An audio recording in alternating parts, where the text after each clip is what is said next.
जाइए। जितनी भी टेस्ट सीरीज इस चैनल पर चल रही है सबका प्लेलिस्ट में लिंक हर टेस्ट के नीचे डिस्क्रिप्शन में आपको मिल जाएगा। देखते हैं पहला प्रश्न क्या है। निम्नलिखित में से कौन संसार में सबसे अधिक तीव्रता से काटता है। इस तरह के प्रश्न होते हैं पीसीएस के लिए इंपॉर्टेंट, और ऐसे प्रश्नों की मांग तो नहीं लेकिन रख देते हैं बीच में।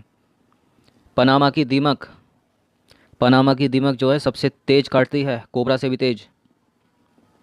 तो संसार में सबसे अधिक तीव्रता से काटने वाला जंतु कौन है? पनामा की दीमक है। इसका वैज्ञानिक नाम क्या है? टर्मेस पनामेंसिस, टर्मेस पनामेंसिस। क्वेश्चन नंबर 2 है, उष्णकटिबंधीय प्रदेशों के उत्तरी भाग में गर्मियों में चलने वाली जो स्थानीय पवन है किसका परिणाम है? ये अभिवहन का परिणाम है। किसका परिणाम है? अभिवहन का परिणाम है। देखिए, वायु के क्षैतिज संचलन से होने वाले ताप का स्थानांतरण अभिवहन कहलाता है। मध्य अक्षांशों में दैनिक मौसम में, मध्य अक्षांशों में दैनिक मौसम में अनेक, मध्य अक्षांशों में दैनिक मौसम में आने वाली विभिन्नताएं केवल अभिवहन के कारण होती हैं। उष्णकटिबंधीय प्रदेशों में विशेषतः उत्तरी भागों में भारत के गर्मियों में चलने वाली जो स्थानीय पवन है लू, इसी अभिवहन का परिणाम है। क्वेश्चन नंबर 3 है, निम्नलिखित में से कौन सी घटनाएं प्रकाश के प्रकीर्णन के कारण होती हैं? स्कैटरिंग ऑफ लाइट के कारण होती हैं। आकाश का नीला दिखाई पड़ना, आकाश में इंद्रधनुष का बनना, और सूर्योदय एवं सूर्यास्त के समय सूर्य का लाल दिखाई पड़ना। देखिए, जहाँ पर रंगों की बात होती है तो उसमें तो प्रकाश का प्रकीर्णन होगा। ए करेक्ट है, यहाँ पर 3 करेक्ट है, और दूसरा गलत है क्योंकि ये इंद्रधनुष जो बनता है बरसात के दिनों में, तो इसमें क्या होता है, अपवर्तन, परावर्तन और वर्ण विक्षेपण के कारण बनता है। तो सेकंड को कर दो एलिमिनेट, ये होगा नहीं, इसका आंसर हो जाएगा 1 और 3। देखिए, जहाँ पर रंगों का हो रहा है ना, रंग की बात हो रही है, इसकी शॉर्ट ट्रिक यही है। जैसे आकाश का नीला दिखाई देना, आकाश नीला दिखाई दे रहा है, होता नहीं है लेकिन दिखाई दे रहा है। समुद्र का नीला दिखाई देना, होता नहीं है, दिखाई दे रहा है। सूर्योदय एवं सूर्यास्त के समय सूर्य का लाल दिखाई देना, तो ये सब क्या है, इल्यूजन है और प्रकाश के प्रकीर्णन के कारण होते हैं। देखिए, लघु तरंग दैर्ध्य वाले सौर विकिरण के लिए वायुमंडल अधिकांशतः पारदर्शी होता है, और पृथ्वी की सतह पर पहुंचने से पहले सूर्य की किरणें वायुमंडल से होकर गुजरती हैं। क्षोभ मंडल में मौजूद जल वाष्प, ओजोन तथा अन्य किरणें अवरक्त विकिरण इंफ्रारेड रेडिएशन को अवशोषित कर लेती हैं। क्षोभ मंडल में निलंबित कण दिखने वाले स्पेक्ट्रम को अंतरिक्ष एवं पृथ्वी की सतह की ओर विकर्ण कर देते हैं। यही प्रक्रिया आकाश में रंग के लिए उत्तरदायी है, और इसी से उदय एवं अस्त होने के समय सूर्य लाल दिखाई देता है तथा आकाश नीले रंग का दिखाई पड़ता है। ऐसा वायुमंडल में प्रकीर्णन के कारण होता है, याद रखना। क्वेश्चन नंबर 4 है, पृथ्वी के विषुवतीय वृत्तीय क्षेत्रों की अपेक्षा उत्तरी गोलार्ध के जो उपोष्ण कटिबंधीय क्षेत्र है उनका जो टेम्परेचर है ना वो अधिक होता है। क्यों होता है भाई ऐसा? देखिए, विषुवत रेखा पर जो बादल होते हैं उन बादलों की अपेक्षा जो उपोष्ण कटिबंधीय क्षेत्र होते हैं वहाँ पर बादल कम बनते हैं। बादल कम बनेंगे तो क्या होगा, टेम्परेचर बढ़ जाएगा। कैसे बढ़ जाएगा? सूर्य की किरणें सीधी पड़ेंगी ना, बादल तो थोड़ा एब्जॉर्ब भी कर लेते हैं और रिफ्लेक्ट भी कर देते हैं, वाइट वाइट सीधे वापस कर देते हैं। तो विषुवतीय क्षेत्रों की अपेक्षा उपोष्ण कटिबंधीय क्षेत्रों में कम बादल बनते हैं, यही कारण है कि वहाँ का टेम्परेचर अधिक होता है। देखिए, पृथ्वी के विषुवतीय क्षेत्रों की अपेक्षा उपोष्ण कटिबंधीय क्षेत्रों का जो तापमान होता है वो अधिक होता है। क्योंकि उपोष्ण कटिबंधीय क्षेत्रों को अधिक मात्रा में सूर्यताप की प्राप्ति होती है। क्यों होती है भाई? जिसका प्रमुख कारण है उपोष्ण कटिबंधीय क्षेत्रों में विषुवतीय क्षेत्रों की अपेक्षा बादल कम बनना। क्वेश्चन नंबर 5 है, समताप रेखाओं का दक्षिणी गोलार्ध की अपेक्षा उत्तरी गोलार्ध में अधिक विचलन होता है। क्यों होता है? समताप रेखाओं का दक्षिणी गोलार्ध की अपेक्षा उत्तरी गोलार्ध में अधिक विचलन होता है। यह है हमारी अर्थ, बीच से एक रेखा खींचेंगे 0 डिग्री, ये हो जाएगी इक्वेटर, ऊपर का हो गया उत्तरी गोलार्ध, नीचे का हो गया दक्षिणी गोलार्ध। अब ये बोल रहा है कि दक्षिणी गोलार्ध की अपेक्षा उत्तरी गोलार्ध में अधिक होता है विचलन। क्यों होता है समताप रेखाओं का? क्योंकि दक्षिणी गोलार्ध की अपेक्षा उत्तरी गोलार्ध में स्थलीय भाग अधिक है। तो समताप रेखाओं का दक्षिणी गोलार्ध की अपेक्षा उत्तरी गोलार्ध में अधिक विचलन होता है क्योंकि दक्षिणी गोलार्ध में जलीय भाग अधिक है तथा उत्तरी गोलार्ध में स्थलीय भाग अधिक है। अगर वर्ल्ड मैप देखा होगा तो पता चल जाएगा। क्वेश्चन नंबर 6 है, क्षोभ मंडल की ऊंचाई विषुवतीय वृत्त पर सबसे अधिकतम होती है। क्यों होती है? क्योंकि विषुवतीय वृत्त पर वायु का प्रवाह तेज होता है। तो ये कथन था और नीचे था उसका कारण कि ऐसा होता है। बताइए करेक्ट है इनकरेक्ट है? बिल्कुल सही है, कथन और कारण सही है, स्पष्टीकरण भी करता है। तो देखिए, क्षोभ मंडल वायुमंडल का सबसे नीचे का स्तर है और इसकी सतह से लगभग 13 किलोमीटर तक ये फैला है, और ये ध्रुवों के निकट 8 किलोमीटर तथा विषुवतीय वृत्त पर 18 किलोमीटर की ऊंचाई तक है। क्षोभ मंडल की मोटाई विषुवतीय वृत्त पर अधिकतम है क्योंकि तेज वायु प्रवाह के कारण ताप का अधिक ऊंचाई तक संवहन होता है। 7वां प्रश्न है, पृथ्वी के वायुमंडल को 5 विभिन्न संस्तरों में बांटा गया है। किन संस्तरों में या स्तरों में ऊंचाई में वृद्धि के साथ तापमान में भी वृद्धि होती है? बताइए इनमें किस में होता है ऐसा? तो ये ऐसा समताप मंडल में होता है, मतलब स्ट्रेटोस्फीयर में होता है जिसमें पाई जाती है ओजोन लेयर, और होता है आयन मंडल मतलब आयनोस्फीयर में। क्षोभ मंडल में ऐसा होता नहीं है। तो क्षोभ मंडल से चाहो तो कितने एलिमिनेट करोगे? 1 हो पाता। तो दूसरा और चौथा इसका आंसर हो जाएगा ऑप्शन नंबर डी।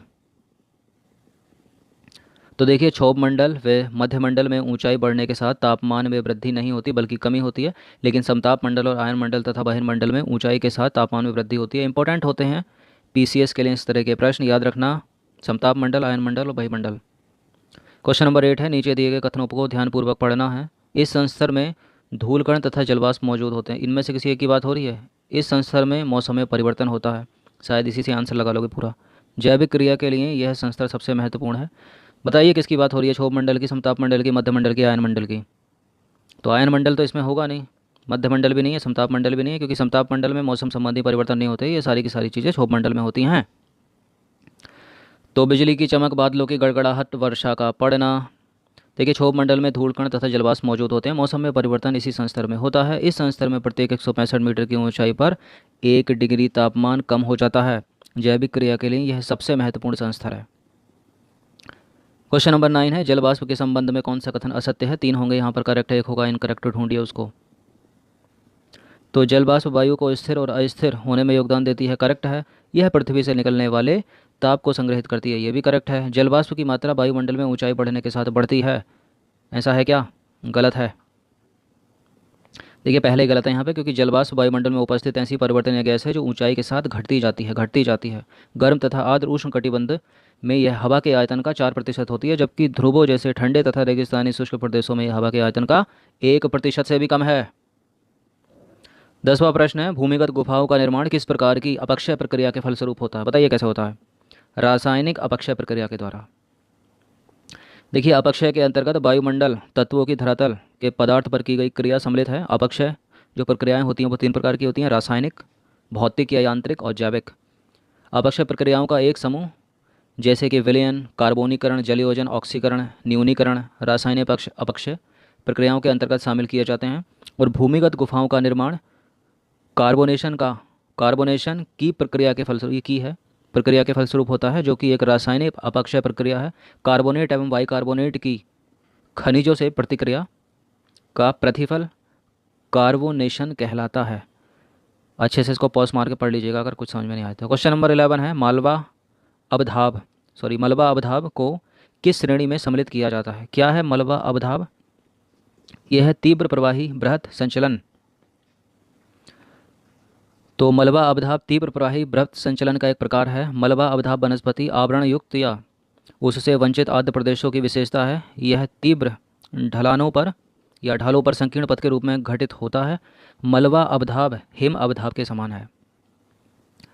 कथन कारण वाला प्रश्न आ जाता है, हिमालय पर्वत श्रृंखला में प्रायः मलबा अवधाब एवं भूस्खलन की घटनाएं घटित होती रहती हैं।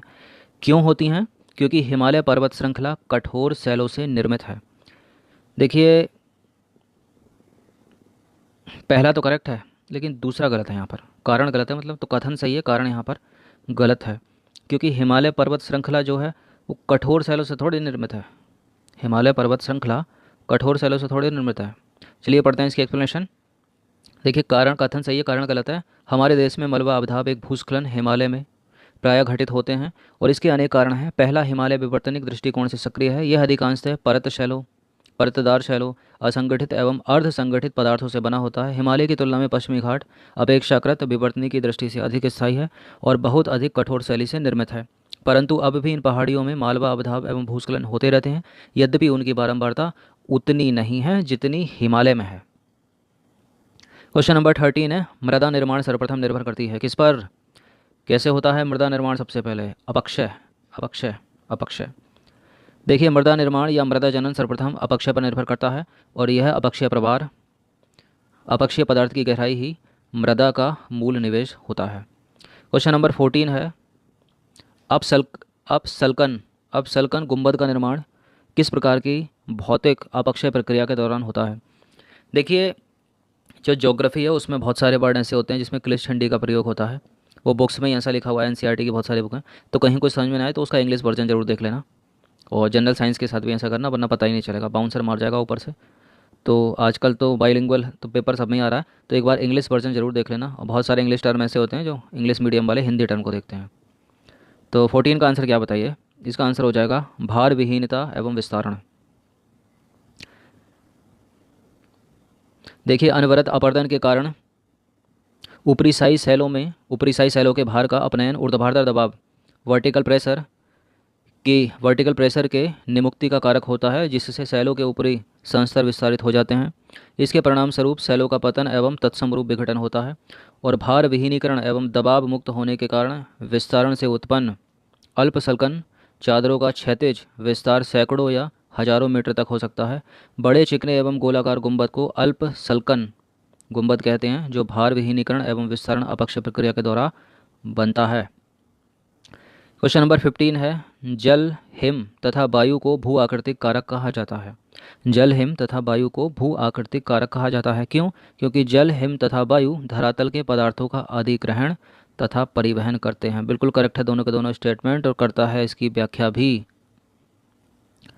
देखिए, प्रकृति के किसी भी बहिर्जनिक तत्व जैसे कि जल, वायु, हिम इत्यादि जो धरातल के पदार्थों का अधिग्रहण तथा परिवहन करने में सक्षम है को भू आकृतिक कहा जाता है, भू आकृतिक कारक कहा जाता है। क्वेश्चन नंबर 16 है, निम्नलिखित में से कौन सा कथन भू आकृतिक प्रतिक्रियाओं को सही तरीके से परिभाषित करता है? कौन सा? तो देखिए, अंतर्जनित एवं बहिर्जनिक बलों द्वारा भूतल के विन्यासों में परिवर्तन। तो धरातल के पदार्थों पर अंतर्जनित एवं बहिर्जनिक बलों द्वारा भौतिक दबाव तथा रासायनिक क्रियाओं के कारण भूतल के विन्यास में परिवर्तन को भू आकृतिक प्रक्रियाएं कहते हैं। और पटल विरूपण एवं ज्वालामुखीयता अंतर्जनित भू आकृतिक प्रक्रियाएं हैं तथा अपक्षय, बृहद क्षरण मतलब मास वेस्टिंग एवं अपरदन एवं निक्षेपण बहिर्जनिक भू आकृतिक प्रक्रियाएं हैं। दक्कन ट्रैप का सेल समूह किस प्रकार के ज्वालामुखी उद्गार का परिणाम है? किस प्रकार के ज्वालामुखी उद्गार का परिणाम है? यह है प्रवाह ज्वालामुखी। तो वेसाल्ट प्रवाह ज्वालामुखी अत्यधिक तरल लावा उगलते हैं जो बहुत दूर तक वह निकलता है। संसार के कुछ भाग हजारों वर्ग किलोमीटर घने लावा प्रवाह से ढके हैं और भारत का दक्कन ट्रैप, जिस पर वर्तमान महाराष्ट्र पठार का ज़्यादातर भाग पाया जाता है, बृहद बेसाल्ट लावा प्रवाह क्षेत्र है। क्वेश्चन नंबर 18 है, उत्तरी ध्रुव पर पहुंचने वाली प्रथम महिला कौन थी? नॉर्थ पोल पर जो गई थी पहली महिला, श्रीमती फ्रान फिप्पस। तो उत्तरी ध्रुव पर पहुंचने वाली प्रथम महिला श्रीमती फ्रान फिप्पस हैं तथा श्रीमती कैरोलाइन मिकेल्सन अंटार्कटिका पर पहुंचने वाली पहली महिला हैं, याद रखना। तो ये अंटार्कटिका पर पहली बार गई और ये नॉर्थ पोल पर पहली बार गई। नेपाल के राष्ट्रगान के रचयिता कौन हैं? नेपाल के राष्ट्रगान के रचयिता हैं पी.के. राय। कौन है? पी.के. राय। तो नेपाल के राष्ट्रगान के रचयिता प्रदीप कुमार राय हैं। इस नए राष्ट्रगान को 3 अगस्त 2007 को आधिकारिक तौर पर घोषित किया गया। इस तरह के प्रश्न इंपॉर्टेंट हो जाते हैं क्योंकि भारत के पड़ोसी देश हैं। कौन है इनका प्रधानमंत्री, राष्ट्रपति, क्या हाल ही में इन्होंने कोई उपग्रह भेजा? ये सब प्रश्न भी हल्के फुल्के देख लेना करंट अफेयर्स के। 1 एकड़ में कितने गज होते हैं? कितने गज होते हैं 1 एकड़ में? 48-40 वर्ग गज। ये इस तरह से याद रखिए, 48-40 तो रिवाइज हो जाएगा। तो 1 एकड़ में होते हैं 48-40 वर्ग गज के बराबर होता है 1 एकड़।